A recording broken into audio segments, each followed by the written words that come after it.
Bonjour à tous, on se retrouve aujourd'hui sur YouTube. J'ai eu l'habitude d'interviewer pas mal de dirigeants d'agences SEO récemment sur les 6 derniers mois, notamment parce que je suis en train moi-même de monter une agence SEO. Et donc je voulais m'inspirer des meilleurs. Aujourd'hui, je suis grave content parce que j'ai Sébastien en interview. Sébastien qui est associé chez Resoneo. Alors Resoneo, très très rapidement pour faire un tout petit point de ce que j'en sais pour l'instant, c'est une bête d'agence SEO. Et en fait, ce qui me fait kiffer, c'est que j'ai vu plein de gens qui étaient des super bons SEO.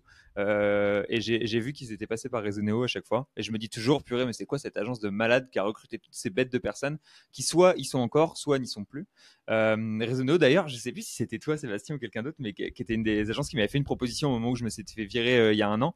C'était nous, c'était même moi qui t'avais envoyé un MP sur Twitter. Ouais, c'est ça quoi. Et du coup voilà, je me disais putain stylé quoi. J'ai eu très peu de propositions, mais j'ai eu quelques propositions de la part de personnes que j'estime et ça m'a fait vraiment plaisir aussi. Et donc voilà. Est-ce que associé, est-ce que Sébastien, tu peux nous faire un tout petit récap sur voilà Resoneo, combien vous êtes, qui vous servez majoritairement en termes d'ICP de clients type et comment ça tourne quoi. C'est quoi votre force? Pourquoi vous êtes aussi fort, Sébastien? Dis-moi ça quoi. Déjà, bonjour, merci Léo pour l'invite, c'est cool de parler de tout ça avec toi. Ouais, Resoneo, du coup, on a 20 ans, Mhm. quand même, mine de rien. Ça va expliquer pas mal de choses voilà, sur l'histoire de la boîte et puis le fait qu'on soit connu et reconnu. On est une centaine aujourd'hui de collaborateurs. Mhm. Globalement, nos métiers, c'est tout ce qui est lié au search, à la data, à l'IA. Donc, on a plusieurs pôles principaux. Les deux grosses forces, c'est le SEO, Mhm. que je copilote. Le SIA, on a de l'analytics, on a aussi quelques devs en interne. Donc voilà, ça c'est grosso modo notre force. Dès qu'il y a une barre de recherche quelque part, on va dire qu'on On est appelle là. Resoneo. Ouais. Voilà. Et puis après, du coup, en fait, notre typologie de mission, elle est, euh, c'est super large, quoi. Mhm. Voilà, dès qu'il y a un sujet un peu technique, c'est ça qui nous passionne. Dès qu'il y a un sujet, tu vois, de refonte, aller chercher de la croissance, je sais pas, sortir d'une pénalité, trouver des Mhm. idées un peu innovantes. Voilà, Mhm. là, on répond à l'appel à fond.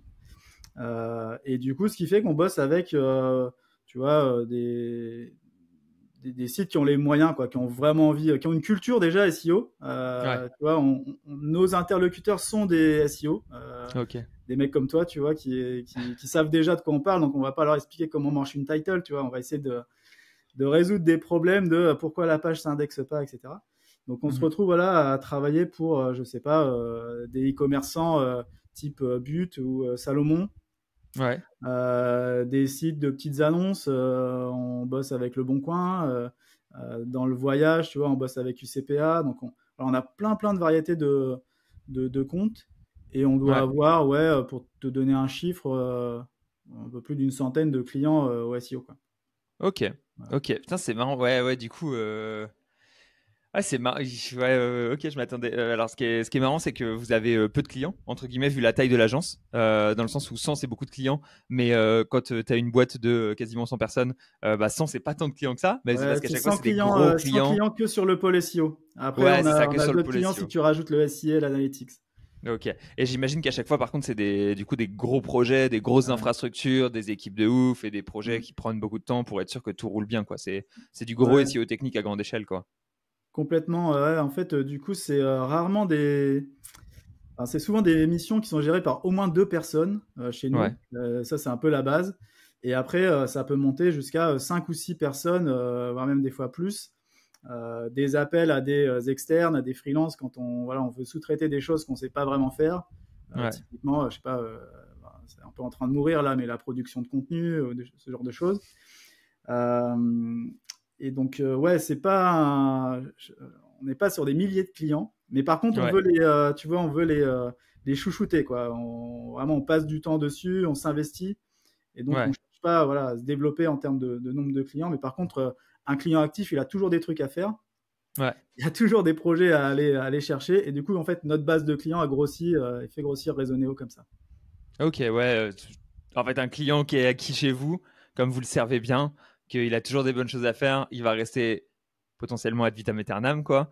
Et en plus de ça, si vous acquérez, enfin, si vous trouvez un nouveau client qui est intéressant, forcément, ça vous fait des nouveaux clients, ça vous fait des trucs en plus, c'est intéressant. Ok. Alors moi j'ai envie de rentrer direct dans le vif du sujet. Alors je garde mon téléphone à côté parce que j'ai plein d'idées qui me viennent quand on discute et du coup voilà, c'est pas pour répondre à mes SMS, c'est juste pour noter les trucs que tu me dis et que je me dise ah putain, ça faudra que je revienne dessus. Mais la première chose, la chose qui m'intéressait le plus et sur laquelle j'ai envie de parler, c'est vraiment cette question de des employés de Resoneo et des personnalités de Resoneo et qui à mon avis est une grosse force chez vous. C'est le fait que je trouve personnellement que Resoneo, ça fait partie des boîtes où je vois beaucoup de gens qu'on pourrait qualifier entre guillemets d'influenceurs, tu vois, dans leur milieu et de célébrités, d'ambassadeurs dans leur milieu, qui sont passés par Resoneo, qui ont des opinions qui sont fortes sur leur domaine, etc., etc. J'ai l'impression que c'est plus le cas que dans d'autres domaines, que dans d'autres agences, tu vois. Par exemple, j'ai découvert Noise l'année dernière, tu sais, quand il y avait les awards au SEO Camp, un truc comme ça, alors que c'est une agence qui est énormissime, tu vois, c'est complètement ouf qu'un SEO comme moi, après 5-6 ans, j'ai loupé le truc, mais c'est parce que c'est pas moi leur cible marketing et c'est normal, tu vois, je reçois pas de communication vis-à-vis d'eux et je savais pas que. Et donc j'apprends à ce moment-là que David était chez eux, David Gould. Et voilà, je pense que tu as des boîtes qui ont plus cette culture de la. Je sais pas, de l'employé advocacy et de ce genre de choses-là. Et j'aimerais bien qu'on en parle chez Resoneo. Comment ça se fait qu'il y a un peu ce truc-là où j'ai cette impression-là? Est-ce que c'est quelque chose qui est réel? Est-ce que c'est quelque chose où il y a que moi qui a cette impression parce que j'ai trop regardé des gens qui sont passés par chez vous? C'est quoi ton ressenti vis-à-vis de tout ça? Bah, mon ressenti, c'est que moi, enfin, comment dire, on le vit aussi en vrai, parce que si tu veux, dès qu'on va à un événement, on croise toujours des anciens. Alors, Ouais, tu vois, on a, comme je disais, ouais, 20 ans d'existence. En fait, il y a eu plein de générations de SEO et autres qui sont passés dans la boîte. ouais, Et bah, forcément, l'agence, alors soit tu es comme moi, attaché à la boîte et tu y restes pendant 17 ans, soit au bout d'un moment, bah, tu te dis, voilà, j'ai fait 5 ans en agence, j'ai pris tout ce que j'avais à apprendre et maintenant je passe ailleurs. Généralement, les gens partent chez l'annonceur. Et donc, on se retrouve à se croiser, alors soit dans des événements, soit ça devient des futurs clients. mhm, Et du coup, tu crées une sorte de voilà, une galerie d'ambassadeurs de la boîte que tu croises à un moment et ils sont peut-être plus chez nous, mais en fait, ils vont encore parler de nous. ouais, Euh, donc ouais, il y a un côté un peu naturel finalement de tout ça. Et puis ça, c'est pas volontaire, hein, mais ça profite à notre image et puis à notre communication finalement. ouais. Voilà. Et comment ça se fait que vos anciens employés vous aiment autant? Pourquoi est-ce que vos anciens, est-ce que tu saurais dire pourquoi est-ce que vos anciens employés, ils vous aiment plus, entre guillemets, que la moyenne des anciens employés d'autres boîtes? Enfin, tu vois, j'ai l'impression qu'il y a un côté où j'ai vu souvent le nom Resoneo passer et c'était un truc où, genre, les anciens de Resoneo avaient, enfin, tu sais, en fait, comme si c'est presque une sortie d'école, quoi, Resoneo, que t'avais les alumni de Resoneo Oui. et qu'ils avaient un amour pour pour cette entreprise-là qui est globalement, j'ai l'impression, plus fort que la moyenne des entreprises où voilà quoi. Alors moi, à chaque fois que je passe dans une boîte, j'ai un peu souvent une relation d'amour pour cette boîte parce que c'est des boîtes que j'estime beaucoup, etc., etc. Mais c'est vrai qu'il y a des gens qui ont moins ce truc-là sur des boîtes et ouais, j'imagine que je sais pas à quoi c'est lié, à quoi. Est-ce que tu saurais dire, est-ce que tu arriverais à identifier pourquoi est-ce que les gens ils ont ce truc-là? Alors ouais, c'est pas évident comme question parce que je pense qu'il peut y avoir 1000 raisons. Ouais, En vrai, alors, je pense que on construit une histoire ensemble. Il y a un truc quoi. Et toi, tu parles de ouais d'anciens, d'alumni, mais il y a mhm. peut-être un côté aussi un peu familial de se Ok, dire, tu vois, on est 100, enfin sur l'équipe en SEO, on est 40 finalement. mm. Et ça reste une taille humaine, quoi. Les gens, Ouais, tu vois, on passe du temps ensemble. En vrai, quand tu y réfléchis, on passe plus de temps dans la boîte qu'avec nos familles, tu vois. ouais, Voilà, on construit un lien. Comment dire? Après, on construit aussi des conditions de travail qui font que bah, tu te sens bien dans la ouais, boîte. On te fait confiance, on te donne des projets où tu es autonome. ouais, On vient t'aider. Tu vois, l'entraide, c'est une valeur fondamentale chez nous. ouais, Tu es entouré de gens qui ont des années d'expérience de SEO et donc tu apprends tout le temps. Et donc en fait, ça te construit une sorte de lien affectif fort qui en fait te sert aussi de tremplin. Il y a aussi le côté, voilà, je suis sorti d'école, je suis arrivé chez Resoneo. J'ai appris plein de trucs et j'ai ajouté, tu vois, enfin, je me suis upscalé, upgradé. Et du coup, t'en gardes, tu vois, comme quand tu passes ton diplôme, tu dis, ouais, j'ai eu ce diplôme-là, voilà, tu as le diplôme Resoneo que tu peux mettre en avant et voilà, qui laisse une trace, je pense, forte. Ouais. Est-ce que vous avez Putain, c'est trop abusé ce genre de questions. Est-ce que vous avez des chasseurs de tête qui viennent taper dans vos rangs, qui viennent et qui disent putain les gars de Resoneo sont trop forts, du coup on va aller tout puiser, tout recruter chez eux. Bah, c'est 100% sûr. D'ailleurs, même moi, enfin, je veux dire, à titre personnel, je le reçois aussi. Donc, ouais, mais après, c'est le jeu, quoi. Ouais. Bah, nous aussi, d'ailleurs, je sais pas si on parlera un peu de recrutement, mais Ah ouais. on est amené de temps en temps à faire appel à des chasseurs de tête pour rester en veille pour nous et, tu vois, surveiller les bons profils qui se posent des questions. Et en fait, le recrutement, tu vois, c'est pas juste poster une annonce sur un site d'emploi. C'est comme je te disais, tu vois, en intro, c'est de se dire, ok, là, il y a une personne qui se pose des questions à un moment donné. Si t'es pas là au moment clé, en fait, bah, du coup, tu loupes le coche et tu loupes la bonne personne. Quoi. Ouais. Donc, Ouais, ouais. c'est assez marrant sur le recrutement. Je peux faire un peu écho à mon expérience parce que du coup j'ai dû recruter du monde sur les dernières semaines, quoi, grosso modo, derniers mois. Ça a été une bonne partie de mon travail. Et il y a vraiment une question de temporalité, faut avoir la bonne personne au bon moment. Et quand c'est le bon moment pour la personne, c'est pas forcément le bon moment pour toi. Mm. Et donc, il y a un peu la question de trouver la bonne synchronisation. L'inconvénient que j'ai, moi, à mon échelle, quand je suis petit, c'est que le timing doit être très serré, quoi, parce qu'en fait, quand moi j'ai besoin de quelqu'un, c'est que j'ai besoin de quelqu'un maintenant. Et si la personne, elle me dit, et là encore récemment, hein, j'ai une personne qui m'a dit, bah, mon préavis, c'est 3 semaines, c'est 3 mois, parce que dans toutes les agences, c'est 3 mois. Donc, j'étais en mode, bon, bah, ouais, bah, 3 mois, c'est pas possible. Ma vision à 3 mois, elle est pas assez claire pour que je puisse dire à quelqu'un, oui, c'est bon dans 3 mois. À l'inverse, je pense que, enfin, ça, c'est mon souhait ultime, hein, évidemment. Je pense qu'une agence, mais surtout une bonne entreprise, c'est une entreprise qui est conçue avec les bonnes personnes et des personnes qui sont intéressantes. Et que, en vrai, même si tu sais que c'est pas le timing parfait pour toi, quand tu as une opportunité d'aller taper quelqu'un alors que c'est le bon timing pour lui, bah vaut mieux le faire, quoi. Et vaut mieux en fait tant pis s'il a pas tu vois si ça nique notre rentabilité pour 3-6 mois, tant pis si c'est chiant parce que on n'a pas exactement la quantité de travail qu'il faut pour le faire travailler maintenant. Mais si on peut avoir cette personne là maintenant, dans 6 mois ou dans un an, je serais grave content de l'avoir recruté au bon moment. Donc je pense que c'est une bonne chose à faire. Et je pense que c'est un peu la situation dans laquelle vous êtes qui est un peu confortable et qui est cool. Genre, tu te dis, putain, là, il y a une bonne personne, mon gars, je veux la récupérer parce que je la mets dans mon portefeuille de Pokémon, tu vois, un peu dans mon portefeuille de C'est sûr. consultants qui est top et je collectionne les top consultants, quoi. Ouais, mais, déjà, le parallèle avec les Pokémon, j'aime bien parce que c'est J'adore vrai qu'en aussi. fait, en tant que dirigeant, tu vois, tu te dis, ok, je veux un peu avoir le package complet et tu prends voilà, les Pokémon de base et tu veux les faire évoluer. Et faut que tu aies un peu toutes les forces. Tu as le Pokémon de l'eau, le Pokémon du feu, et du coup, tout ça, c'est complémentaire. Ouais. Et sur la notion de temporalité, en fait, aussi, moi, je me dis, pour faire beaucoup d'entretiens de recrutement, je sais que parfois, tu vois, on n'a pas un besoin, même nous, tu vois, fort, mais dans tous les cas, quand tu passes du temps avec quelqu'un, tu plantes des graines.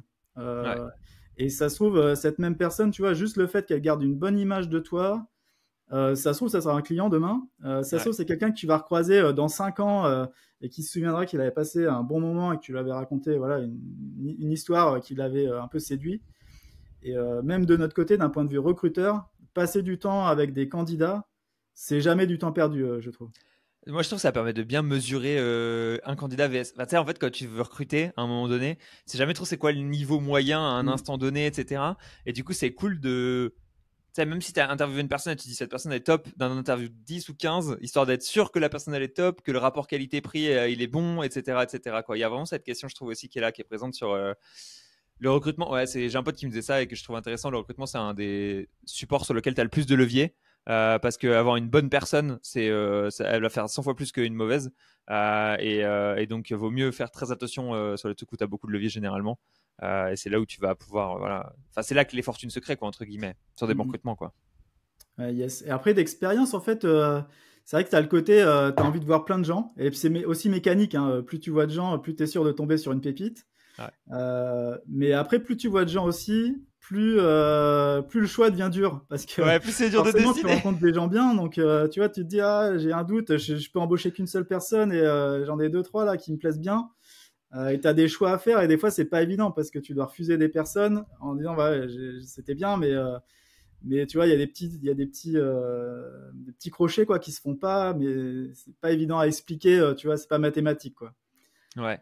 Comment est-ce que tu fais pour... on va faire un peu la partie recrutement parce qu'elle est vraiment intéressante. Comment est-ce que tu fais pour trouver des candidats? Genre, imaginons que tu aies une offre ou que tu as un besoin en interne. C'est quoi un peu ton process de genre pour avoir le premier pool de candidats que tu vas pouvoir interviewer? Est-ce que vous faites outreach avec les RH qui vont voir des gens sur LinkedIn ou est-ce que vous faites des trucs du genre simplement poster les annonces à droite à gauche, potentiellement faire de la pub sur les annonces pour avoir un bon funnel? Est-ce que vous avez déjà un pool de candidats peut-être hein, que vous avez depuis. Enfin, moi, j'en ai quelques-uns, je les ai, j'ai les CV, je me dis, bah, si j'ai une opportunité, lui, je peux le contacter, etc., etc. Comment est-ce que vous procédez pour avoir les premiers candidats dans le pipe? En fait, on a testé plein de choses. Euh, Tu vois, on a notre Welcome to the Jungle, on a des Mhm. annonces qui tournent, on a des choses sur notre site. Tu as un côté un peu fil rouge quand même de te dire, OK, je veux montrer que je recrute. Donc Ouais, ça, voilà. Dans la réalité, en fait, du coup, tu reçois beaucoup de CV, mais tu as vraiment de tout. Et donc, c'est pas toujours ça qui déclenche des recrutements. ouais, Souvent, ce qui marche le mieux, c'est le réseau. ouais. Euh, Tu vois, on a par exemple une prime de cooptation dans la boîte, ça motive les gens à nous présenter des anciens collègues, des connaissances. Et ça, souvent, ça marche parce que tu as déjà un. Bah, en fait, c'est mieux qu'un CV Un parce pied que dans la tu sais, porte, quoi. tu as un collaborateur qui dit ouais, il bosse comme ça, c'était super quand on bossait ensemble, faut que tu le vois. Donc, il te motive déjà à le voir. Ouais. Ça marche vraiment bien. Le Ouais, on fait de la chasse aussi sur LinkedIn. Le Ça classique. marche dans certains cas, mais c'est la notion de timing. Tu vois, une fois sur 10, la personne te répond pas ou te dit bah non, là, je suis pas du tout en période de recrutement.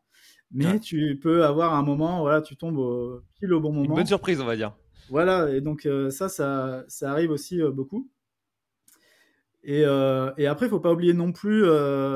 Alors nous, on a une équipe quand même globalement de seniors et on cherche des gens expérimentés dans l'agence. Mais ça ne veut pas dire qu'on ne regarde pas les sorties d'école. Euh, Mhm. Tu vois, on passe du temps à animer des choses dans des écoles. Alors je sais pas si tu connais, type Origami ou The Bridge, J'ai qui entendu forment parler, les mais je gens connais au pas. Ouais. SEO. Ouais. Et donc, du coup, de temps en temps, tu vois, allez, peut-être une fois par an, on va chez eux, on anime un atelier, et puis bah, ça nous permet aussi de, tu vois, détecter De des pépites. détecter un peu les, ouais, les Mm. petites perles qui se baladent. Ouais, ouais. Parce qu'en fait, les qualités aussi qui sont cherchées, c'est. Alors, tu as les aspects techniques, c'est sûr, on cherche des gens qui connaissent les moteurs de recherche, qui sont passionnés, qui ont déjà une expérience, qui ont déjà monté leur site, qui ont déjà fait leurs preuves. Mais tu as aussi des qualités humaines. Mhm. Tu vois, la personne qui est à fond, qui a envie d'apprendre, qui est curieuse, etc., qui a déjà expérimenté des trucs, même si c'est un peu bancal. Ça nous intéresse vraiment, parce que c'est des gens que Ouais. tu vas pouvoir faire monter en compétences rapidement. Et on est vraiment preneur de ça. Et ça, tu le trouves aussi dans les écoles, et notamment les écoles. Je parlais de The Bridge Origami, tu vois, ils font spécialistes un peu de la reconversion. Ouais. Et donc, il y a des gens qui changent de métier. Et donc, pour eux, c'est un peu vital de se dire, OK, là, je sais pas, j'étais fleuriste avant et maintenant, je me mets à fond dans le SEO parce que je me suis pris de passion par le sujet. Et bah, en gros, ils n'ont pas le droit de se louper, quoi. Ils n'ont pas envie de revenir, tu vois, au jardinage. Ouais. Donc, eux, vraiment, souvent, souvent des belles surprises. Ok. Putain, c'est marrant, ouais, la reconversion. À chaque fois, les profils que j'ai eu qui étaient en reconversion, généralement, moi, c'est pas les profils qui m'intéressaient le plus personnellement en tant que recruteur. En fait, je pense que c'est pas qu'ils m'intéressaient pas, c'est juste ils étaient, je sais pas. Il y avait un côté où j'aime bien la fougue de la jeunesse, en fait. Je pense à chaque fois que j'ai recruté, j'étais un peu en mode quand je vois des jeunes très très passionnés par ce qu'ils sont en train de découvrir. Et qui font beaucoup de tests et qui passent leur vie à se donner pour ça. En général, c'est là où je me dis le profil est en or. Et ouais, généralement, ça se traduit par deux choses, je trouve. C'est euh, à quel point est-ce qu'il a testé de faire des choses par lui-même, donc à quel point est-ce qu'il a testé de grosso modo monter des sites, etc., etc. Et à quel point est-ce qu'il a mangé du contenu sur YouTube, généralement, parce que si tu manges du contenu pendant des heures et des heures et des heures sur YouTube sur un sujet, c'est parce que ça t'intéresse un peu. Donc généralement, ça va découler sur un profil qui est assez cool. Mais c'est bien, ça, je vois qu'on a un peu les mêmes réflexes. J'ai moins le réflexe scolaire parce que je pense que j'ai une moins bonne expérience à l'école et que je suis pas revenu au niveau institutionnel, donc je suis un peu en mode putain. Ouais, si je recrutais mes anciens collègues de classe, ce serait pas des bons recrutements. Donc, j'évite d'aller dans cette direction-là. Mais c'est intéressant de savoir que les reconversions du coup d'école, c'est des trucs qui sont intéressants. Ouais, puis aussi, tu as des profils qui ont une certaine maturité, tu vois, une maturité Bah ouais. humaine, Ouais, et ouais, ouais, ouais, ouais. qui vont Là se où dire, moi, ok, je suis pas mature humainement encore, donc je vois pas, je détecte pas cette partie-là, quoi, tu vois. voilà, pas se dire, tu vois, c'est vrai qu'on est à l'agence, il y a plein de trucs à faire, il y a plein de trucs à expérimenter, de la R&D, des choses à tester, mais on est quand même face à des clients qui sont, tu vois, aussi matures, qui attendent, tu vois, des fois ça chauffe, faut Mm. garder son self-control, Mm. des fois faut expliquer, être pédagogue, hein. Il y a un côté, il faut s'adapter vraiment à nos clients, et celui qui a 10 ans, tu vois, je sais pas, de clientèle dans les pattes, bon, généralement, tu vois, c'est un truc qui il se laisse pas emporter par le client. Tu vois, ouais, c'est un plus quand même, je Ouais. trouve. Ouais, en fait, il y a des similarités entre le métier de fleuriste et le métier de SEO qui font que des fois, tu peux réutiliser des forces et c'est pas plus mal. Après, on n'embauche pas que des fleuristes, attention. Non, Je vais avoir que la des CV connexion. C'est d'anciens marrant de dire ça. fleuristes. En plus, j'ai travaillé un peu avec Interflora, c'est des brutes en SEO. Il y a la bonne connexion là, tu vois, entre les fleuristes et Non, les mais tu SEO, vois, je le pour te sens. donner un truc un peu plus concret que fleuriste, on a plusieurs profils. Et d'ailleurs, Olivier de Ségonzac, un des fondateurs associés de Réseau Néo, c'est un ancien journaliste. Et des Ok. profils comme ça, tu vois, bah, ils sont déjà plus ou moins câblés SEO, tu vois, déjà sur la sémantique, jouer avec les mots, etc. Ouais. Ils sont déjà prêts là-dessus. Tu as juste à rajouter la couche un peu technique. Ah, et ça Et, va. euh, L'étincelle dans le et, paquet de poudre, quoi. ouais, et on en a plusieurs des comme ça chez nous. Ouais, ouais, ouais. Ouais, c'est marrant, c'est vrai que j'ai discuté un peu avec des ingénieurs qui étaient en reconversion. En général, ça marche très bien aussi parce que pour la partie technique, ils sont là, il y a de retour, ils ont Mm. très bien compris. Et ensuite, il faut leur donner un peu le petit côté smooth du content et puis ça va dérouler, quoi. Mais c'est vrai que c'est des profils qui marchent bien, je pense, journalistes, en effet, typiquement. Une question que je me posais, c'est du coup, tu sources tes candidats, tu les trouves, tu les testes, j'imagine, dans le process Mm. de recrutement. Euh, Tu nous as donné un peu les qualités que tu cherchais chez un candidat en général. Comment est-ce que vous testez vos candidats? Est-ce que vous faites au niveau entretien, est-ce que vous faites entretien RH puis entretien manager, j'imagine, un truc comme ça? Comment est-ce que vous faites un peu le processus de recrutement, sachant que tu nous as déjà un peu parlé des qualités que tu cherchais et ouais, comment est-ce que vous testez? C'est quoi les steps, quoi, un peu? Alors nous, ce qu'on fait, c'est peut-être pas la meilleure approche, mais en tout cas, c'est un peu notre rituel. C'est de se dire, d'abord, on fait un premier échange un peu informel avec Mhm. le candidat. Généralement, j'en fais beaucoup, moi. Euh, Ouais. alors, ça filtre déjà. Mhm. Ça permet de voir déjà si le courant passe bien. Tu vois tout de suite, Ouais. tu vois, en fait, c'est con, mais si quand tu as calé une demi-heure et que tu te rends compte que ça fait déjà 1 heure que tu discutes avec la personne et que tu as envie enfin, chacun on s'apprend des choses, tu vois. Tu dis voilà, il y a plein de trucs à creuser, je sens qu'il a de Ouais. l'expérience, il a de la bouteille, il va pas tout me raconter en une demi-heure. C'est déjà un bon signal. Ouais. Donc ça c'est ah ouais, un premier échange un peu informel. Quand voilà, le courant passe, derrière on passe à une partie un peu plus de test. Mhm. Et ce qu'on fait, c'est qu'on demande au candidat, si tu veux, de préparer ou de venir nous présenter un audit ou un document qu'il a déjà produit pour le mettre en situation réelle. Voilà, Ouais. j'ai fait mon audit, voilà comment je viens le présenter à mon client. Mhm. Qu'est-ce que j'ai vu, qu'est-ce que je regarde, ma méthodo, comment j'explique les choses. Et ça, globalement, en fait, quand tu as ça, à la fin de ça, tu as la réponse à ta question, quoi. Est-ce que je veux l'embaucher? Ouais. Euh, et après, derrière, finalement, c'est la routine, quoi. Tu vois le big boss de Resoneo qui va passer 10 minutes avec toi. Lui, il va le sentir rapidement aussi s'il a envie de bosser avec la personne et s'il sent qu'il y a tu vois, de l'envie, de la motivation, de l'expérience. Mais généralement, voilà, Ouais. sur la partie aspect technique, il nous fait assez confiance là-dessus. Ouais. Et on n'en fait pas beaucoup plus, euh, aussi parce que bah, plus ton process de recrutement il est long, plus tu as des Ah trucs ouais. dans tous les Plus c'est sens, une enlise. plus c'est insupportable pour le candidat. Il se dit ok, c'est une boîte relou, je vais passer à autre chose parce que déjà voilà, sur cette phase-là, ils sont pénibles. Donc oui, il faut aussi aller vite. Et charge à nous après de se décider aussi rapidement parce que comme tu disais tout à l'heure, il faut voir des gens en parallèle. Et donc, quand tu vois plein de gens, des fois, ça peut s'étaler un petit peu. Donc, il y a Ça aussi prend du ce temps, faut aller côté-là. vite, etc. Je suis Mm. d'accord. Il y a un point qui est. Ça fait plusieurs fois que tu parles des différents pôles ou des différents trucs, et je me demandais, est-ce que tu peux nous dire comment est structuré plus ou moins Resoneo en termes de euh, plus ou moins combien vous êtes? Tu disais un peu moins de 100, quoi, grosso Mm. modo. Et en termes de pôle et de structure hiérarchique, etc., entre le top level et le bottom level, quoi, grosso modo, comment ça se passe? Je vais t'expliquer pourquoi ma question, pour plusieurs choses, parce que je suis en train de staffer mon truc, et là, je suis à la phase où il va falloir que je commence à mettre des team leads en SEO, plus ou moins, où j'y réfléchis, du moins. Et du coup, je me demande comment structurer la chose. J'ai demandé à plein d'agences, tout le monde est structuré différemment. Du coup, je prends de l'info, sans savoir comment moi je vais me structurer. Mais ouais, voilà un peu toute l'équipe SEO ou l'équipe SEA. Est-ce qu'ils sont structurés de la même manière? Enfin, les équipes de prod en général, est-ce qu'elles sont structurées de la même manière? Et ensuite, quel niveau, quelles étapes il y a? Comment ça se passe, quoi, grosso modo? Mm. Je vais te parler d'abord, enfin plutôt du pôle SEO. Ouais. Du coup, on est 40 dedans. Dans l'équipe, en fait, si tu veux, tu as 7, ce qu'on appelle des responsables de mission, Ok. qui sont globalement d'anciens consultants qui ont été les plus expérimentés et qui passent sur des phases de pilotage. Ok. Donc, ils n'encadrent pas leur propre équipe, une propre équipe. En fait, ils encadrent des missions clients. Donc, ils ont un portefeuille de clients avec des équipes. On a cette volonté que tout le monde bosse avec tout le monde. Il n'y a pas des Ouais. micro-équipes, tu vois, dans l'équipe. Tout le monde bosse avec tout le monde. Donc, tu as en fait, moi et Mathilde, Olivier, on dirige le pôle. Et tu as les responsables de mission, du coup, qui, eux, sont garants de la qualité et de l'avancement des projets clients Ok. sur lesquels ils bossent.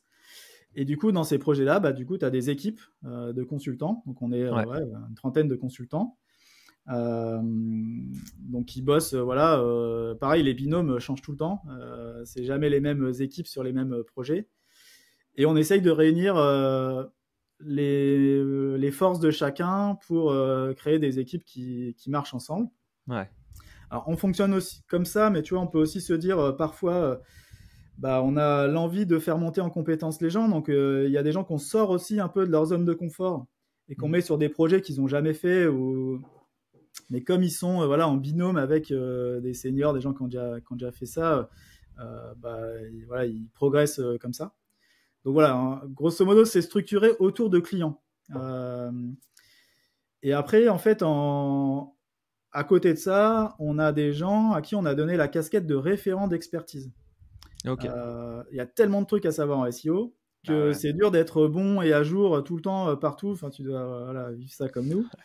Je confirme. Et on a, tu vois, des gens qui sont super experts je sais pas, Google My Business, super experts de l'analyse de log, super experts de l'automatisation.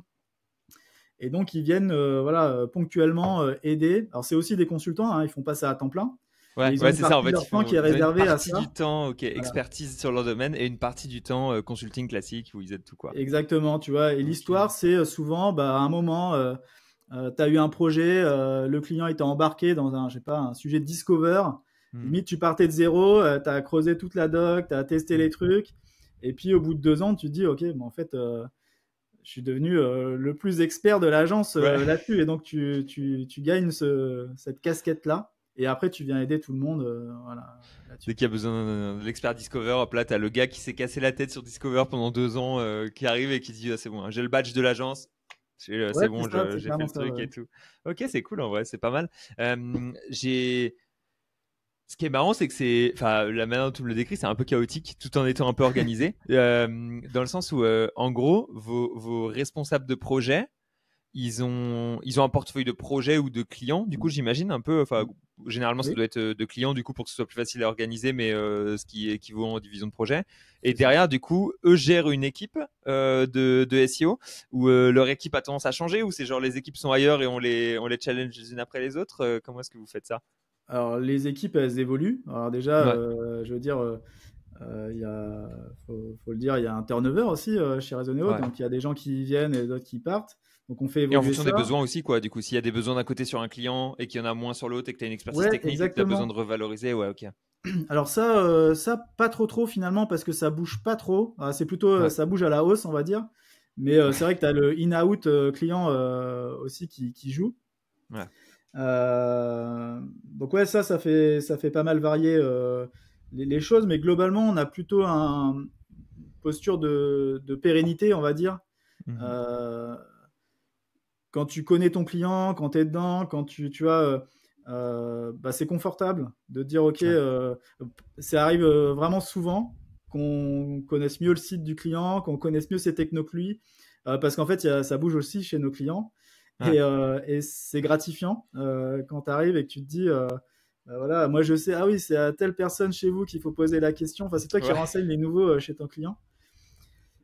Et après, bah, ça bouge aussi parce que bah, je sais pas, quand ça fait 2 ans que tu es sur le même projet, tu t'essouffles un peu, tu as peut-être un peu moins tu vois, d'envie. Tu as l'impression Ouais. que tu as posé toutes tes idées et puis bah, aussi Ouais, tu as des choses tu des te fois renouvelles qui ne plus. sont pas Ouais. concrétisées, tu vois, c'est Putain, de épuisant. ouf, quoi. Ouais.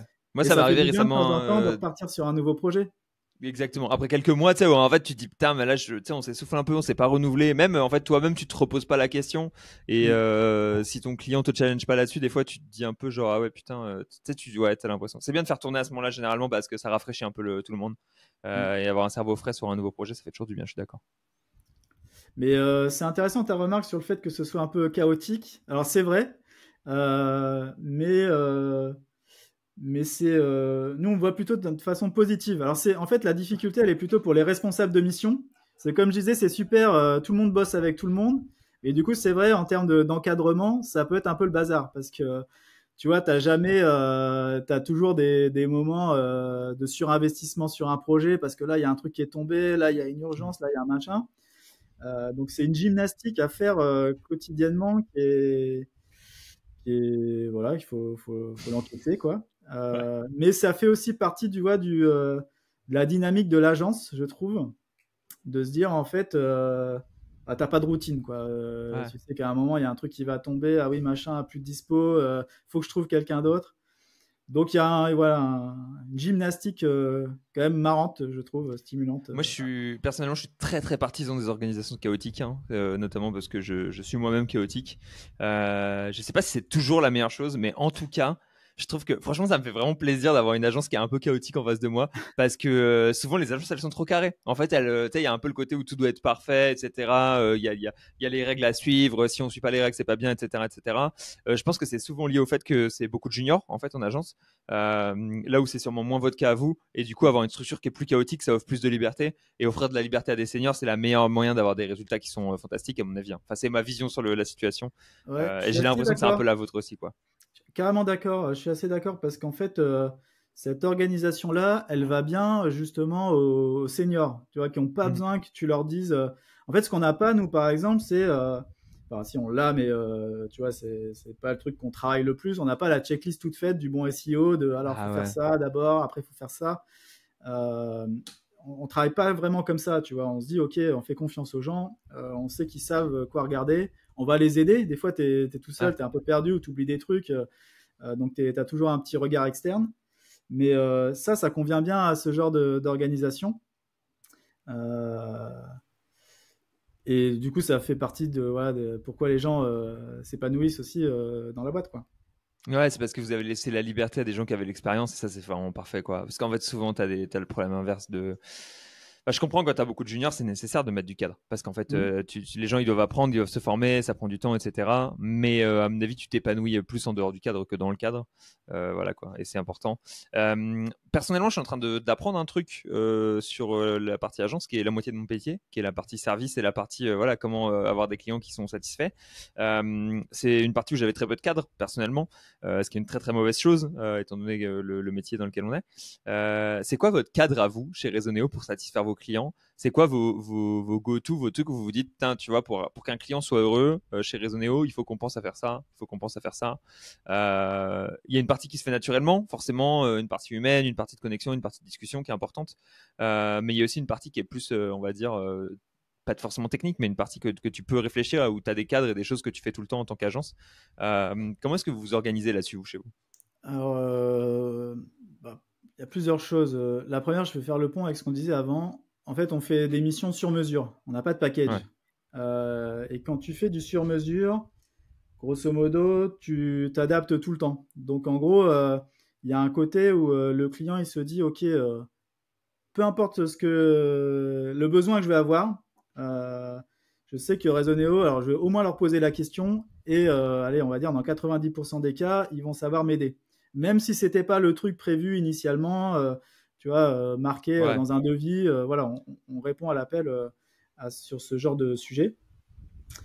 Le truc qui est fondamental pour nous, c'est le lien humain avec nos clients. Tu vois, les rencontrer, aller chez eux, notamment au début d'une mission, te dire, ok, je sais pas, à quoi ça ressemble leurs locaux, c'est quoi leur quotidien, qu'est-ce qu'ils vendent exactement, tu vois, qu'est-ce qu'ils font, c'est quoi vraiment le concret de leur business et presque comment ça se passe une journée chez eux, tu vois. Euh, Ça, c'est important parce que tu te mets, t'intègres une équipe chez le client et tu te mets dans la peau et du coup, voilà, t'es pas juste dans ta grotte dans l'agence. Et ça a créé aussi un lien fort, parce qu'on a quand même des clients avec qui on bosse depuis plus de 10 ans. Tu vois, et ça, c'est pas juste parce que tu as bien fait ton boulot, c'est aussi parce que les personnes, ils t'ont apprécié, tu leur as rendu service. Ouais. On bosse avec des clients, des boîtes, mais on bosse aussi, surtout avec des gens. Ouais. Et parfois, je sais pas, si on bossait ensemble, tu vois, tu me dis, est-ce que tu peux me rendre service, aller me chercher, je sais pas, un screenshot de SEMrush, des trucs tout cons parfois, mais qui dépannent. Ouais. Tu vois, j'ai mon copil, là cet après-midi, sors-moi 2-3 chiffres. Ça fait un peu la différence par rapport à quelqu'un qui serait, tu vois, non, ça c'est pas prévu, moi je suis en train de bosser sur mon audit, voilà. Et du coup, il n'y a pas spécialement de rituel bien défini, mais ça, rencontrer les clients, ça en fait partie. Maintenir un lien, mettre en place des points, tu vois, des points mensuels, un peu d'analyse de la perf. Un truc qui est important aussi, c'est aider le client à faire de la veille. Encore plus maintenant.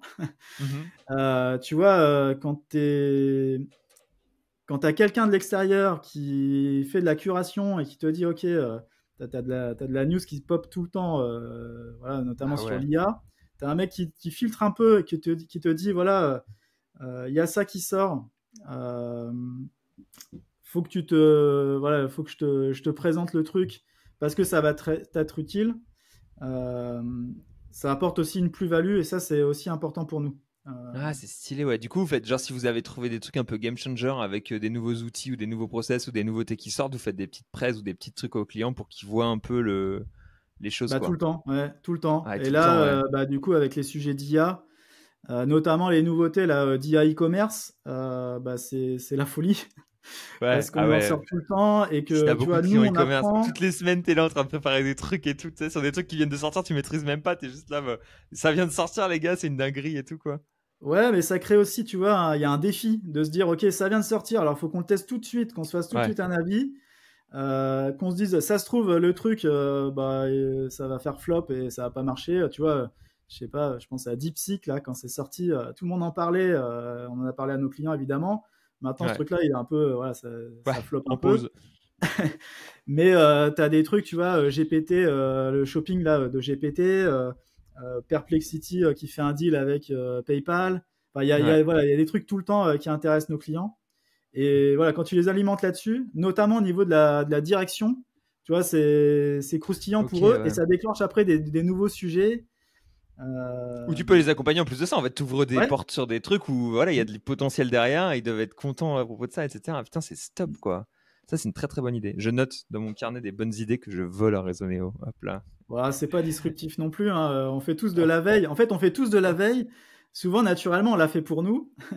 Et en fait, il suffit juste tu vois, quand tu la partages et que tu la reformules même avec tes propres mots et ton avis aussi sur la question, ça commence à prendre, tu vois, t'ajoutes une petite plus-value intéressante. Ouais. Alors, je fais une petite pause, qu'il faut que j'aille chercher mon chargeur. Comme ça, tu peux boire un verre d'eau et aller aux toilettes si jamais tu veux. Et puis, on reprend juste après, ok? Ça marche. Bon, je note cette idée formidable que tu m'as donnée.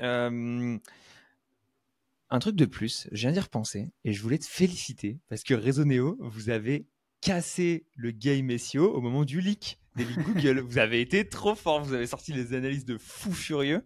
Et ça, c'est vraiment, à l'heure qu'il est, très rares sont les gens qui font l'effort d'aller jusqu'où vous avez été, je trouve.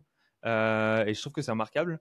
Et vous avez été plus loin qu'il ne fallait. Tu vois, en fait, si c'était juste des vues à des fins marketing, vous auriez pu couvrir le truc rapidement. Vous avez couvert le truc comme des experts, des passionnés. Et ça, franchement, c'est vraiment un truc de ouf. Je trouve ça très, très fort et je voulais vous féliciter là-dessus. L'autre question que je voulais te poser vis-à-vis de ça, c'est est-ce que c'est un souhait de votre part quand vous le faites? Est-ce que vous vous dites, tu vois, faut vraiment qu'on couvre le truc? Ou est-ce que c'est une espèce d'initiative collective où vous vous dites tous ensemble, putain, ce truc est énorme, il faut qu'on couvre le truc parce que vous êtes excités à l'idée, comme des passionnés, de vous dire, faut qu'on craque le modèle, etc. Comment est-ce que vous y réfléchissez quand ça arrive, etc., tu vois, pour produire ces trucs-là? Alors c'est plus un côté passionnel en fait. Hmm. C'est pas réfléchi ce genre de sujet parce que en fait déjà le truc il est complètement dingue. Tu te dis ok ça fait des années que tu veux savoir comment marche l'algo et là t'as carrément la doc qui t'explique voilà c'est un peu gros mais t'as les noms des algos, t'as les noms des modèles, tu sais un peu décortiqué. En gros on a tous rêvé de ça et donc voilà t'as Ouais. la recette magique. Euh, et donc forcément, tu te prends de passion pour le sujet. Alors c'est un gouffre ce truc-là aussi parce qu'il y a tellement de docs, tellement de data que c'est pas évident. Et c'est Olivier de Ségonzac qui a été vraiment moteur là-dessus. Lui, Ok, il stylé. a passé des heures et des soirées à voilà, analyser le truc. Et lui, il en fait un, comment dire, il synthétise les sujets aussi pour nous. On n'est pas tous l'agent, Ok. toute l'agence à toute la journée à lire des Ouais, docs. non, non, mais je m'en doute. Et c'est ouf que ça soit Olivier de Segonzac qui est genre fondateur et top level Mm. qui se dise allez, vas-y, tu vois, je décortique tout ça, quoi. Tu vois, tu sens le putain, c'est quand même fou. Agence fondée vraiment par des passionnés, quoi. Tu peux pas avoir ça plus.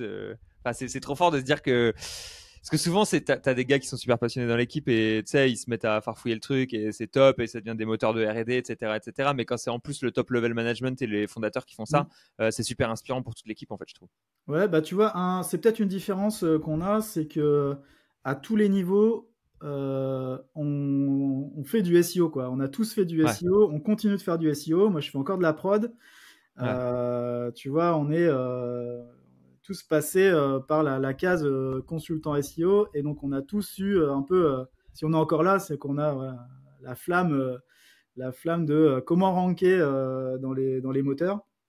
mhm, Et du coup, ouais, ça fait partie aussi des trucs assez cool de te dire, ok, quand tu parles au chef, tu parles pas juste de tes congés, quoi. Tu vas lui parler aussi d'une tactique à tester.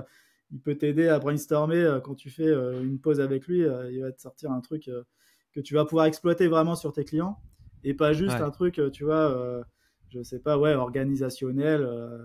Donc c'est pas juste des donneurs d'ordre. On se voit aussi comme des coachs. ouais. Pour aider un peu tout le monde voilà, à sortir le meilleur de ce qu'on peut sortir pour nos clients. Ouais, il y a vraiment ce côté où en fait vous êtes, ouais, ouais, il y a de l'expertise qui transparaît à chaque niveau du management. Ça, c'est vraiment Mm. des trucs. Enfin, moi, je pense que c'est quelque chose qui est extrêmement important. Mais je pense ça parce que je suis un passionné comme toi et comme voilà les gens de notre genre.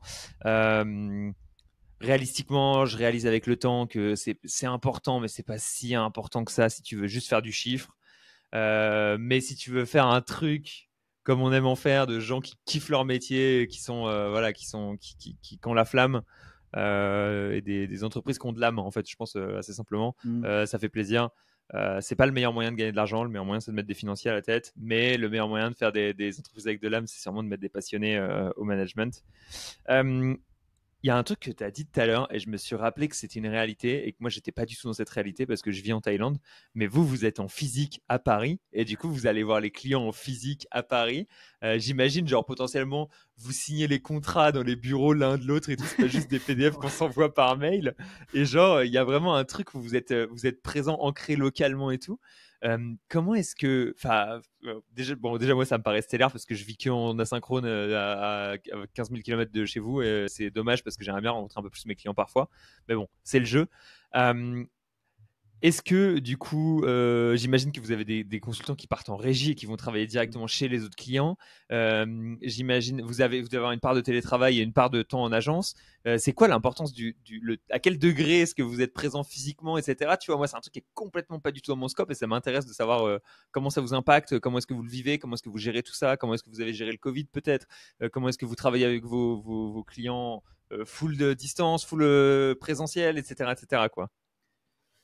Plein de questions là dans ce que tu m'as dit. Mais, Ouais, comme ça, je ouais, mélange ouais. plein de choses, comme ça tu me sors ce qui t'évoque vis-à-vis de ça, quoi. Ouais, bah alors ouais, on est à Paris. C'est vrai que je l'ai pas dit, mais on a des locaux à Paris. On a qu'un seul bureau. C'est un avantage parce que voilà, c'est stable. Depuis les débuts, en Mm. fait, on est quasiment au même endroit. Ça nous crée des freins aussi justement en développement international parce que bah, quand t'as pas d'équipe, j'en sais rien, aux US ou à l'étranger, parfois bah, on dit ok, bah non, ça le fera pas, on veut des natifs, on veut des gens à côté de chez nous.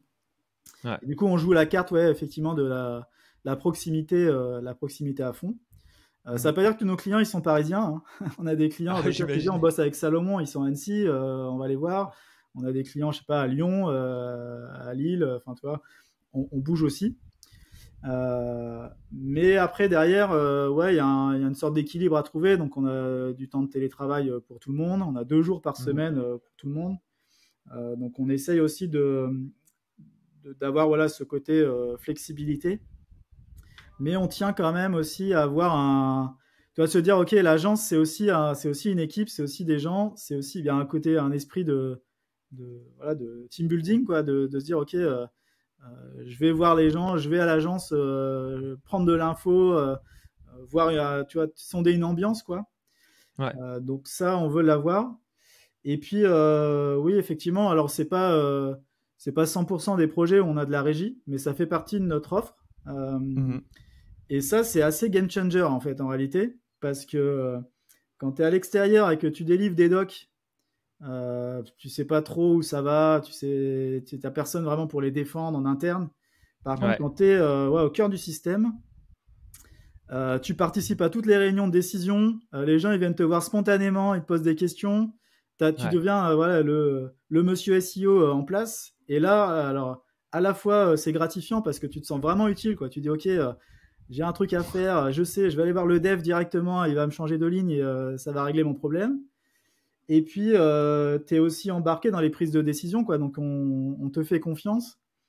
Euh, et ça marche ouais, assez bien. Alors, ça marche surtout dans les grandes structures où les trucs prennent du temps, où il y a plein de niveaux, faut valider avec Ouais. la com, faut valider avec le marketing, etc. Donc, tu es là un peu pour créer aussi du lien. Et, euh, et ouais, ouais, c'est efficace. Et j'imagine, enfin, je sais déjà ce que tu vas me répondre, mais je vais quand même tenter la question. Est-ce que tu penses qu'il y a, vous faites beaucoup de régie sur place, j'imagine. Je me souviens qu'à l'époque où j'ai commencé ma carrière, pas dans le SEO, mais chez AT Internet, que tu connais peut-être, qui est une entreprise de data en France qui Bien est sûr. assez intéressante au pôle consulting. Du coup, il y avait des gars qui faisaient de la régie on-site, mais qui faisaient aussi de la régie off-site de temps en temps. Du coup, tu savais que tu étais toute la journée sur ton client, à travailler sur ton client.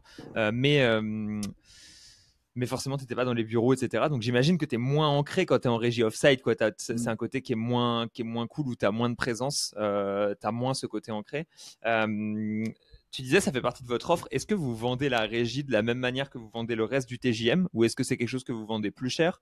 Est-ce que c'est un truc que vous conseillez à tous les clients dès que vous savez que vous avez assez de temps pour vendre de la régie, pour mettre de la régie dans l'offre?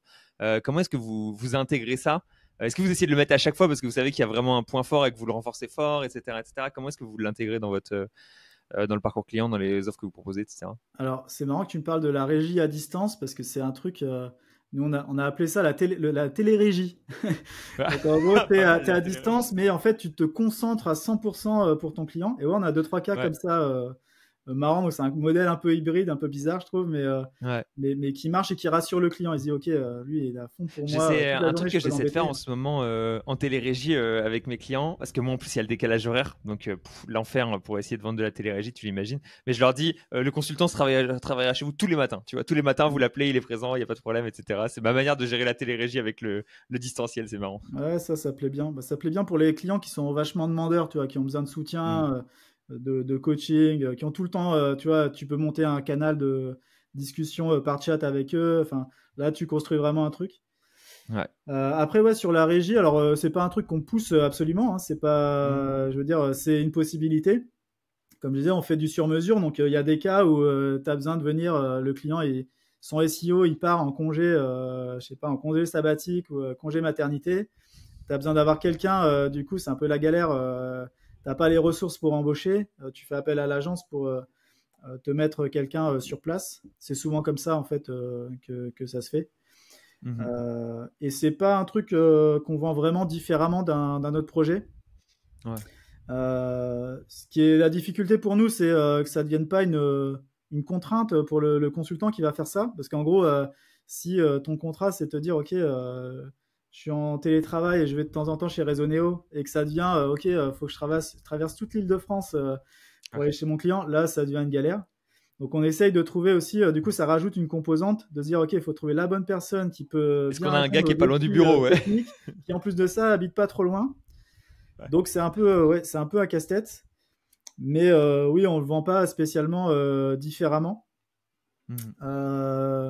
Voire même, on aurait plutôt tendance à le sous-vendre. Enfin, parce que on se dit qu'en fait, quand tu es en régie, bah, ta journée, si tu passes ta journée pour le client, tu as les horaires du client, quoi. Tout le monde arrive à la même heure, tout le monde parle à la même heure. Et une fois que tu as fermé le PC, globalement, tu as fini ta journée. Ce qui n'est pas tout à fait le cas, tu vois, quand tu es en agence, où en fait le boulot il continue toujours un peu tout le temps et que tu peux vite dépasser ton temps. Donc voilà pour ça. Ok, c'est intéressant. J'avais une petite question du coup sur la partie commerciale. Vous avez, alors, c'est trop intéressant. Il y a deux choses qui sont folles, je trouve. C'est les clients que vous avez, c'est des bêtes de clients concrètement. Et j'imagine du coup le fait que vous ayez, je vais dire peu de clients entre très grands guillemets, mais peu de clients comparés aux ressources que vous avez, que vos prix sont assez élevés, enfin, en façon de parler, quoi. Que vous vendez des packages où il y a besoin d'à chaque fois 3-4 jours minimum par mois. Du coup, ça rebute la plupart des petits clients. Et voilà, et comme ça, vous êtes sûr d'avoir que des gros clients, qu'avec des trucs. Et vous vendez vous vendez pas, enfin, peu de contenu, j'imagine. Vous vendez beaucoup de techniques, beaucoup de TJM, j'imagine. Et du coup, j'ai deux questions. C'est quel genre de structure commerciale vous avez vis-à-vis de ça et comment vous trouvez ces clients de fous furieux que vous avez. Est-ce que c'est parce que vous en avez eu un, puis vous en avez eu deux, puis après 20 ans, vous en avez 100 et ça tourne nickel? Ou est-ce que vous avez vraiment une strat de vous dire, ah, putain, ouais, on a commencé à en avoir comme ça a bien marché, on a continué, c'est top, etc., etc. Et ben, c'est un peu ça. On fonctionne exclusivement au bouche à oreille. Ok. Donc, on fait pas de démarchage. C'est aussi pour ça que tu vois, on n'est pas super présent. Enfin, ça bouge, mais on n'est pas super présent sur les réseaux. On cherche pas absolument à taper aux portes, à aller signer absolument. Donc, le bouche à oreille, il est super important pour nous. Ce qui fait que la qualité, tu vois, c'est vertueux. Tu dis, OK, ton image est importante. Du coup, ça veut dire que faut que tu délivres de la qualité. Faut que le client il garde une belle image de toi, enfin, qu'il garde un souvenir positif. Et on a une task force commerciale qui est super limitée. En fait, on va dire 3 temps pleins commerciaux pour tous les pôles. Donc pour le SEO, c'est on va dire 2 temps pleins.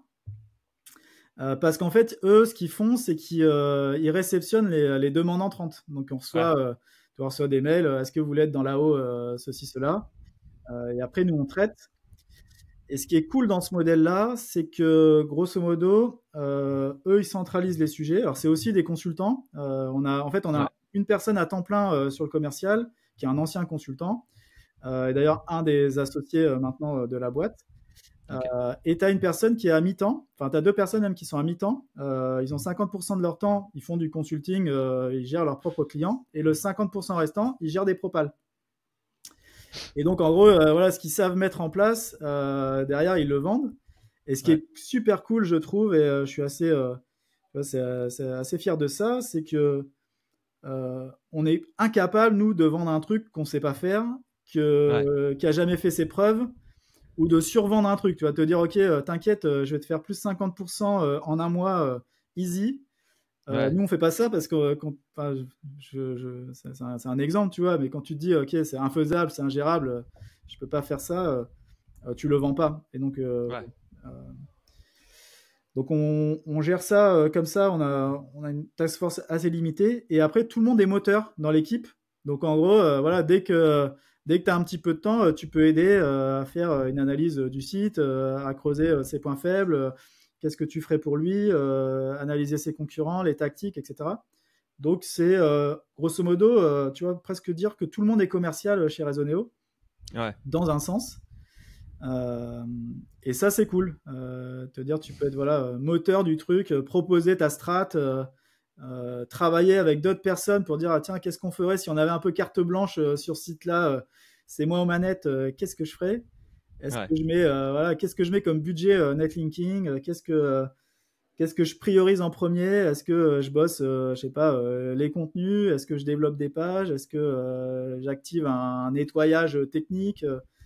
Donc, ouais, ça c'est trop bien, je trouve. Putain, j'adore cette structure, ça me fait trop. Plus je te pose de questions, plus j'imagine l'interne, plus je me dis, c'est vraiment la structure parfaite. Où il y a une personne et demie à l'acquise pour le côté, voilà, on n'a pas besoin de marketing. En général, les clients nous aiment bien, donc ils arrivent tout seuls. Mm. On a une personne au commercial qui reçoit les trucs tranquillement, et puis derrière, bon voilà, on a 40 consultants qui sont là et qui kiffent leur taf. Putain, c'est très très fort. En vrai, c'est vraiment stylé, c'est inspirant comme modèle d'agence. Et Ce qui est après, marrant, juste pour c'est que vous rebondir, êtes, tu ouais, vois, vas-y. en fait, finalement, mon boulot à moi, c'est un peu de maintenir ça. C'est de me dire, OK, on est fier du modèle, ça Ouais, marche. Et comment on fait pour, tu vois, garder, se dire, OK, ça va perdurer dans le temps, ouais. sans avoir besoin de déclencher, tu vois, des trucs avec HubSpot pour activer ton réseau de clients. Tu parlais tout à l'heure des leaks, et tu vois, c'est marrant Ouais. parce que ça, on a des gens qui l'ont téléchargé, donc on a un formulaire, on a récupéré les emails, mais tu vois, même ça, on l'utilise pas pour aller démarcher des clients. Donc, tu vois, c'est un vivier qu'on garde pour plus tard, tu vois, c'est un capital, mais pour l'instant, on l'exploite même pas. Oh là là là là. Est-ce que c'est parce que vous êtes voilà, il y a des fois je me dis comment ça se fait, comment c'est possible d'avoir tu sais d'avoir grossi, d'avoir fait une belle agence comme ça et de pas avoir la dalle comme ça sur la partie commerciale, qu'il n'y ait pas un requin d'entre vous qui soit là genre non mais là on va signer plus, on va y Mm. aller, on va gagner de l'argent, tu vois. Je sais pas comment ça se fait que vous avez un modèle sain comme ça sans avoir quelqu'un qui a une envie de croissance énorme dans l'équipe ou du moins qu'il a peut-être pas assez que vous contrebalancez trop cette force avec le côté faut qu'on soit sûr de la qualité qu'on délivre pour l'instant, etc., etc., quoi. Ça, je pense que c'est complètement l'ADN en fait des associés fondateurs, des 4 associés fondateurs initiaux de la boîte, parce que Mhm. leur objectif c'était un peu d'être libre, d'avoir leur propre boîte, et en fait on appartient à pas, tu vois, on n'a pas d'actionnaire derrière, Ouais. il y a personne qui nous demande des comptes sur les chiffres ou les pertes de la boîte. Donc c'est fluctuant, hein, tu vois, il y a des années C'est vrai qu'une grosse ça marche agence, bien, 20 il y a ans, des années c'est moins ouais. bien, etc. Mais on garde quand même tu vois, là, une qualité de vie. On n'a pas une pression à faire absolument de la rentabilité parce qu'on sait que, je sais pas, dans 5 ans, on va être acheté ou ce genre de choses. Donc ça, ouais, ça fait partie aussi du confort Mhm. qu'on a. Et le seul objectif qu'on a, si tu veux, c'est avoir des clients contents et faire voilà, un minimum de croissance pour garder en fait notre indépendance Ouais. et continuer à faire les trucs qui nous amusent, tester des outils, d'avoir un peu carte blanche en budget pour tester tous les outils, Mhm. voilà, et puis s'amuser quoi. Ouais, enfin, en fait, il faut juste que vous ayez la croissance nécessaire pour être serein, pour être Ouais. tranquille, pour être sûr que voilà, il y a assez d'argent pour que tout le monde puisse s'amuser, tout le monde puisse faire ce qu'il a envie de faire. Et derrière, voilà, on force pas plus parce que si tu forces plus, tu sais que tu vas te taper dans d'autres réserves, quoi, entre guillemets. Tu Mm. vas taper dans les, enfin, soit tu vas faire trop d'heures à tes consultants, soit tu vas devoir diluer ta task force avec des gens qui sont potentiellement moins bons, etc., etc. Donc c'est vrai que c'est intéressant d'avoir une croissance contrôlée de la sorte. Putain, c'est trop marrant. Ce qui est un modèle pas J'adore, évident, j'imagine. hein, parce que on a souvent des personnes qu'on intègre dans la boîte qui ont du mal à le comprendre. Ils se disent mais c'est quoi le Resoneo dans 5 ans, c'est quoi? Où est-ce qu'on va? Et en fait, c'est vrai, quand tu navigues comme ça en disant je veux garder ma liberté, je veux continuer Mhm. à avoir ma croissance pour que ça tienne, je veux continuer de prendre du plaisir à bosser. T'as pas comment dire, en ligne de mire, un truc ultra précis, genre je Bah, veux c'est pas. cartonner tout le monde, Ouais. je veux faire fois Ça vend 100. pas un rêve de ouf, quoi. Tu vois, si tu dis, bah, Resoneo, dans 5 ans, ça sera.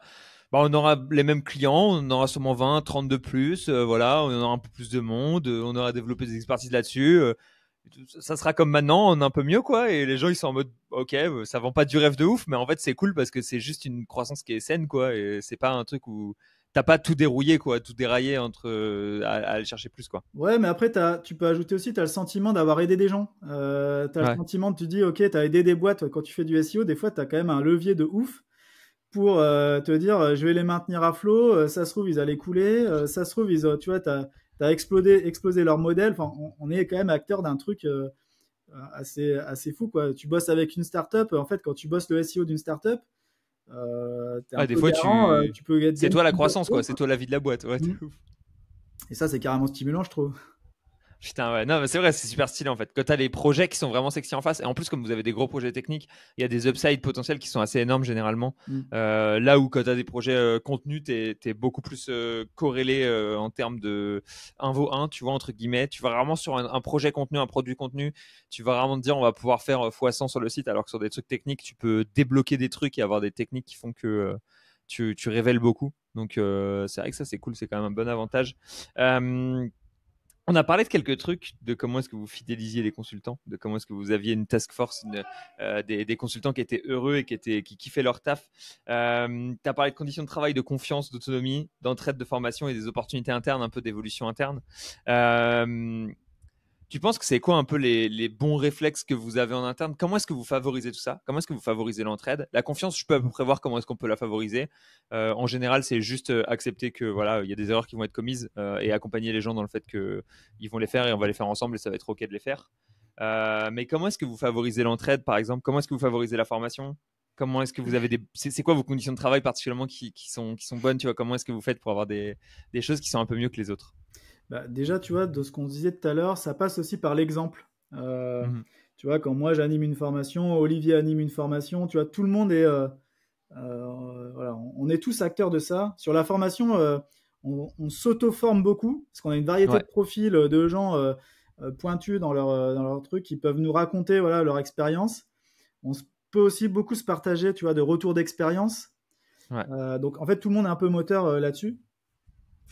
Et l'entraide, alors je pense, que c'est pas une science exacte, hein, c'est un travail de longue haleine. C'est un peu Ouais. tu vois, un peu une base que tu viens en disant, ok, je veux pas que quelqu'un reste tout seul avec sa problématique sans que personne vienne se soucier de lui, Mhm. parce qu'on est tous dans le même bateau. En gros, la réussite de la boîte, c'est des réussites, tu vois, individuelles. S'il y a un projet, tu vois, qui merde, où on n'a pas été au rendez-vous parce qu'on a laissé le consultant tout seul, bah en C'est fait un tout le échec monde collectif, quoi. va en souffrir de ça. Donc Ouais. voilà, et pour être un peu plus concret, bah tu vois, on a un système que moi j'adore. On a des hangouts, là on fonctionne beaucoup par hangout de chat. Mhm. Et dès que tu as une question, tu as un doute, un truc que tu sais pas faire, tu poses la question. Et alors, tu vois, tout le monde rêverait d'avoir ça. Tu as 40 personnes qui vont te répondre en te donnant leur avis. Alors, ça peut des fois partir un peu dans tous les sens et un peu en mode débat, mais tu vois, ça, c'est super enrichissant. Ouais. Tout le monde participe, tu vois, à donner son avis sur ta problématique. Je sais pas, mes pages, elles s'indexent pas. Pourtant, tu vois, j'ai pas de soucis de canonical, machin. T'as plein de gens qui viennent te donner des idées, des avis. Ah tiens, il faudrait que tu testes ça. Oui, machin. Donc ça crée une dynamique d'entraide, tu vois. Une fois que tu as été Ouais. aidé, tu as envie d'aider les autres. Et aussi le fait de, tu vois, de construire des équipes en binôme avec voilà, des gens plus expérimentés, plus juniors. Bah, le junior d'un jour devient le senior de demain, tu vois. Donc Mhm. lui aussi, du coup, il va se dire, ok, bah moi, en fait, j'ai grandi chez Resoneo parce que on m'a montré les choses par l'exemple, on m'a expliqué comment faire. J'avais pas une bible toute faite, tu vois, on m'a coaché et donc à mon tour, je Mhm. vais moi-même coacher. On a un système de parrainage, tu vois, pour les nouveaux entrants.